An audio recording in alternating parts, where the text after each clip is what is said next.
Hello guys, welcome to YouTube channel Supermind Power.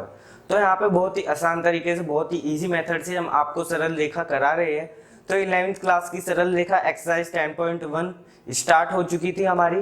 तो यहाँ पे हमने 9 क्वेश्चन तक करा दिए थे और 10 क्वेश्चन आज स्टार्ट हो गए। यदि आपने पहले की वीडियो और आपने फॉर्मूले वाली वीडियो नहीं देखी है तो आप डिस्क्रिप्शन बॉक्स में लिंक जो है वहाँ पर देख सकते हैं, या फिर आप सुपरमाइंड पावर के प्लेलिस्ट सेक्शन में जाकर वहां पर भी देख सकते हैं। तो यदि आपको वीडियो पसंद आ रही हो तो प्लीज लाइक, शेयर और कमेंट जरूर कीजिएगा। तो स्टार्ट करेंगे आज का वीडियो। तो यहाँ से हम 10th क्वेश्चन देखेंगे कि 10th क्वेश्चन में क्या है। एक्स अक्ष, एक एक्स अक्ष है हमारी, तो ये एक्स एक्सिस, ये वाई एक्सिस। तो उसने दिया है कि 3, -1 और 4, -2 बिंदुओं को मिलाने वाली रेखा के बीच कोण ज्ञात कीजिए। तो ये बिल्कुल 7th क्वेश्चन का बिल्कुल इनवर्स दे रखा है। उसमें क्या मतलब उल्टा करके दे रखा है 7th क्वेश्चन का। उसमें तो हमें थीटा दे दिया था और वो पूछ रहा था कि हमसे समीकरण। तो अब की बार मतलब कि थीटा दे दिया था उसने, तो अब की बार वो क्या पूछ रहा है, वो हमसे वही थीटा पूछ रहा है। तो उसने पहले हमें, तो मैंने आपको डेफिनेशन भी बताई थी कि यदि हम इन दोनों के बीच क्या ज्ञात कर ले, ढाल ज्ञात कर ले, तो उससे हमारा क्या निकल सकता है, कोण। तो यहाँ पे डेफिनेशन होती है कि यदि कोई रेखा एक्स अक्ष से कितना थीटा डिग्री का कोण बना रही है तो उसका m जो ढाल होता है वो कितना होता है, m = tan थीटा। तो अब की बार हम इन दो बिंदुओं से क्या ज्ञात कर लेंगे, m, और हम थीटा की वैल्यू निकाल देंगे। तो इजी हो जाएगा हमारा क्वेश्चन। तो करते हैं स्टार्ट, देखते हैं वो क्या क्या कह रहा है।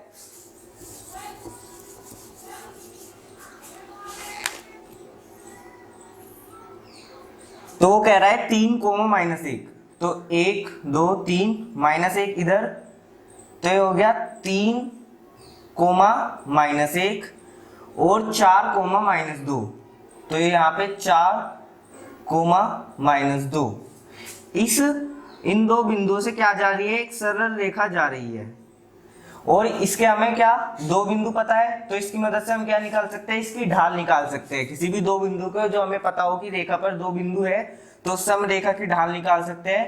तो वो क्या कह रहा है कि इस एक्स अक्ष और इन दो बिंदुओं को मिलाने वाली रेखा के बीच क्या ज्ञात कीजिए, कोण ज्ञात कीजिए। तो हमें पता है कि यदि हमारे पास ढाल हो तो उसका फॉर्मूला होता है m = tan थीटा।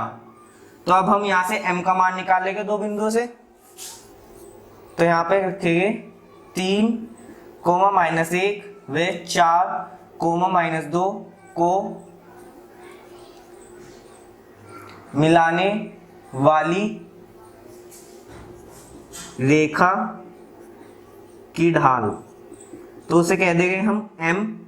और वे कितनी होती है, y2 - y1 upon x2 - x1। तो यहाँ पे फॉर्मूला भी लिख देता हूं मैं, m2 y2 - y1 upon x2 - x1। y2 कितना है हमारे पास, -2, माइनस y1 कितना है, -1, x2 कितना है 4 एंड x1 कितना है 3। तो यहाँ से हो जाएगा, ये प्लस हो जाएगा, ये हो जाएगा -2 + 1, 4 - 3, यहाँ से -1, 1, तो ये क्या आ गया, -1। तो यहाँ से हमारे पास m आ गया। अब लिखेंगे चूंकि m बराबर कितना होता है, tan थीटा, और m कितना हमारे पास, -1।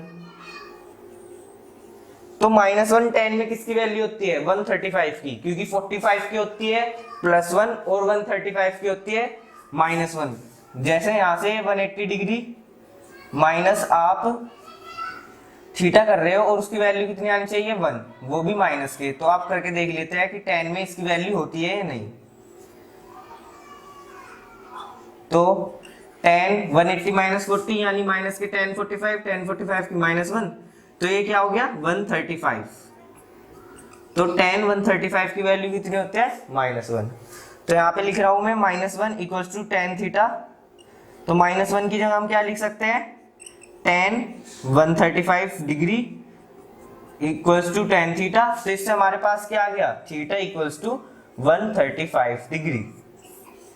तो यही क्या है हमारा आंसर। तो उसने कहा एक्स अक्ष, तो एक्स अक्ष ये वाली, तो हमारे यहाँ पे क्या आ गया, 135 डिग्री आंसर आ गया। तो इजी क्वेश्चन था, बिल्कुल 7 का उल्टा पूछ रखा था। उसमें हमें m दिया हुआ था, कोण ज्ञात करना था, यहाँ पे कोण ज्ञात करना है, और वहां पे हमें कोण दिया हुआ था। तो इजी क्वेश्चन है। ऐसे ही हम अगला क्वेश्चन बढ़ेंगे। 11th क्वेश्चन, एक रेखा की ढाल दूसरी रेखा की ढाल की कितनी है, दोगुनी है। यदि दोनों के बीच के कोण की स्पर्शज्या यानी टेंजेंट कितनी है, 1/3 है। तो रेखाओं की ढाल ज्ञात कीजिए। तो इजी है, जो उसने दे रखा है तो पहले वो लिख लेते हैं कि एक रेखा की ढाल m1, दूसरी रेखा की ढाल भी कितनी है, दोगुनी। तो यहाँ पे हो जाएगा 2m2। एक रेखा की ढाल दूसरी रेखा की ढाल भी कितनी है, दोगुनी। यदि दोनों के बीच की कोण की स्पर्शज्या है, यानी वो कह रहा है कि tan थीटा कितना है हमारे पास, 1/3 है। तो रेखाओं की ढाल ज्ञात कीजिए कि इन m1 और m2 के मान बता दीजिए। तो इसके पास हमारा एक फॉर्मूला था, हमने आपको फॉर्मूले वाली वीडियो में बताया था कि इसका होता है tan theta equals to m1 minus m2 upon 1 plus m1 into m2 का मोड। तो यहाँ पे भी वही करेंगे, tan थीटा की जगह रख देंगे 1/3 और m1 की वैल्यू हम क्या रख सकते हैं, इक्वेशन बाय 1 से 2m2। तो यहाँ पे रख देंगे 2m2 minus m2 upon 1 plus m1 की जगह 2m2 इंटू m2, कहीं से by equation second, by equation first से, क्योंकि हमने फर्स्ट मानी है। तो यहाँ पे लिख देंगे 1/3। जब हम मोड हटाएंगे तो हमारे पास प्लस और माइनस आ जाएगा। यहाँ से हो गया m2 अपॉन 1 प्लस 2m2 का स्क्वायर। अब इसकी क्रॉस मल्टीप्लाई करेंगे, लेकिन एक बार हम प्लस का चिन्ह लेंगे, एक बार हम माइनस का। तो यहाँ पे लिखेंगे प्लस का चिन्ह लेने पर क्या आएगा हमारे पास, 1/3 equals two plus m2 upon 1 plus 2m2 का स्क्वायर। तो यहाँ पे लिखेंगे m2 अपॉन 1 प्लस 2m2 का स्क्वायर। अब इसकी क्या करेंगे हम, क्रॉस मल्टीप्लाई।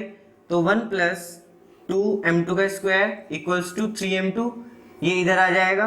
तो ये हो जाएगा 2m2 का square minus 3m2 plus 1 equals to 0। ये क्या बन गई, अब हमारी ये द्विघात समीकरण बन गई। आपको पता है कि इसको सोल्व करने के लिए पहले इसकी मल्टीप्लाई इसमें, तो दो फिर 3 के ऐसे टुकड़े जिनकी गुणा कितनी हो, 2 हो।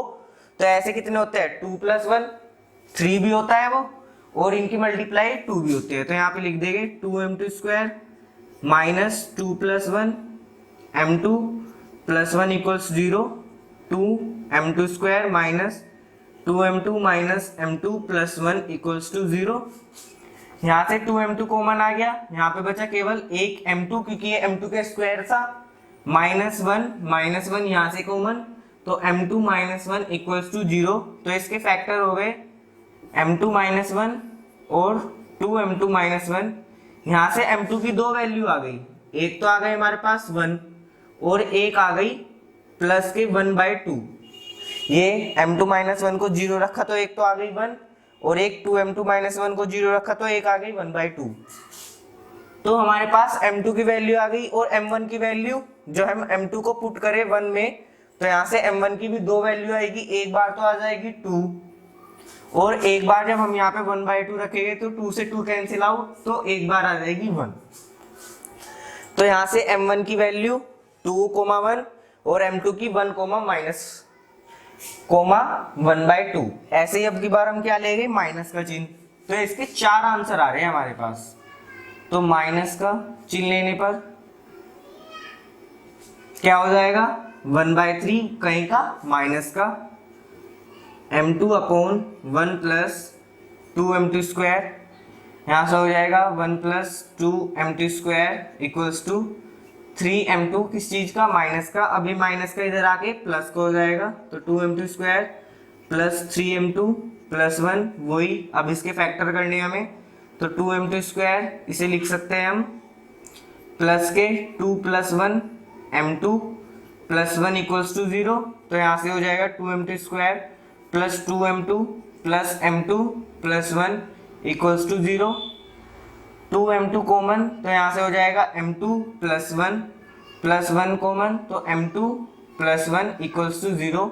यहाँ से हमारे पास हो गया 2m2 प्लस 1 और m2 प्लस 1 इक्वल्स टू 0। तो m2 की 2 वैल्यूज आ गई हमारे पास, एक तो आ गई माइनस के 1/2 और एक आ गई माइनस के 1। ऐसे ही हमारे पास m1 की वैल्यू जब हम m2 का यहाँ पे रखेंगे तो क्या आएगी, यहाँ पे निकाल देता हूं मैं, m1 इक्वल्स टू m2 की तरह रखा माइनस के 1/2, तो 2 से 2 कैंसिल आउट, कितना आया माइनस के 1।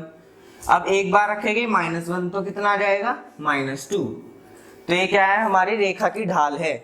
तो यदि एक रेखा की ढाल दूसरी रेखा की ढाल की दुगनी है तो आप देख भी सकते हैं, यदि हम m2 का मान 1 ले तो m1 कितनी हो जाएगी 2, यदि 1/2 ले तो 1, तो कितनी आ रही है, दोगुनी। ऐसी जब हमने माइनस वाला लेके देखा तो यहाँ पे भी जब हम -1 लेते हैं तो कितनी आती है, दोगुनी, और यहाँ पे भी -1 का कितना, दोगुना। तो इजी था ये क्वेश्चन, बस इसमें आंसर ज्यादा आ रहे हैं क्योंकि प्लस का चिन्ह भी लिया और हमने माइनस का भी। घबराने की कोई जरूरत नहीं है, दोनों आंसर बिल्कुल करेक्ट है। तो ये बस इसमें एक बार फॉर्मूला लगाना था और प्लस माइनस लेके कैलकुलेशन थी। तो इजी क्वेश्चन था, ऐसे ही हम 12th क्वेश्चन भी करेंगे। 12th क्वेश्चन दिया है उसने, एक रेखा x1, y1 और h, k से जाती है। यदि रेखा की ढाल m है तो दिखाइए k - y1 equals to m into में h माइनस x1। तो पहले जो उसने दो बिंदु दिए हैं, माना कि एक का नाम तो बिंदु A x1 y1 व बिंदु B h, k से जाती है। तो रेखा की ढाल कितनी होगी, रेखा की ढाल y2 माइनस y1 यानी k माइनस y1 और h माइनस x1, वो कितनी दी है उसने, वो उसने कहा यदि उस रेखा की जो ढाल है वो तुम क्या मान लो, m मान लो। तो अब हम रेखा की ढाल ये ना लिख के क्या लिखेंगे, m। तो ये सिद्ध कर दीजिए, तो हम कर देंगे, तो हम करेंगे अब रेखा का समीकरण। तो क्या होता है, यदि हमारे पास दो बिंदु हो तो उससे हम क्या निकाल सकते हैं, रेखा का समीकरण। तो क्या करेंगे हम, k माइनस y1, तो इसका फॉर्मूला होता है y2 minus y1, y minus y1 upon में इक्वल्स टू में क्या होता है, y2 minus y1 upon x2 minus x1 को क्या लिख लेंगे हम m, और ब्रैकेट में आ जाएगा h माइनस x1। और यही क्या हमें क्या करना था, सिद्ध। तो इजी क्वेश्चन था, कुछ भी नहीं था इसमें, वो सिर्फ ये वो कह रहा था कि जो ये रेखा की ढाल है तुम इसे क्या मान लो, m। तो हमने m माना तो बिल्कुल हमारा सेम आ गया। तो इजी क्वेश्चन था, कुछ नहीं था। यही क्या है हमारा आंसर, यही हमें क्या करना था, प्रूफ। तो यदि वीडियो पसंद आ रही हो तो प्लीज लाइक और शेयर और कमेंट जरूर कीजिएगा। आज की वीडियो यहीं पर समाप्त हो जाती है। तो यदि आपको ऐसी ही वीडियो चाहिए तो प्लीज हमारे चैनल को प्लीज सब्सक्राइब जरूर करते रहिएगा। तो thank you for watching this video.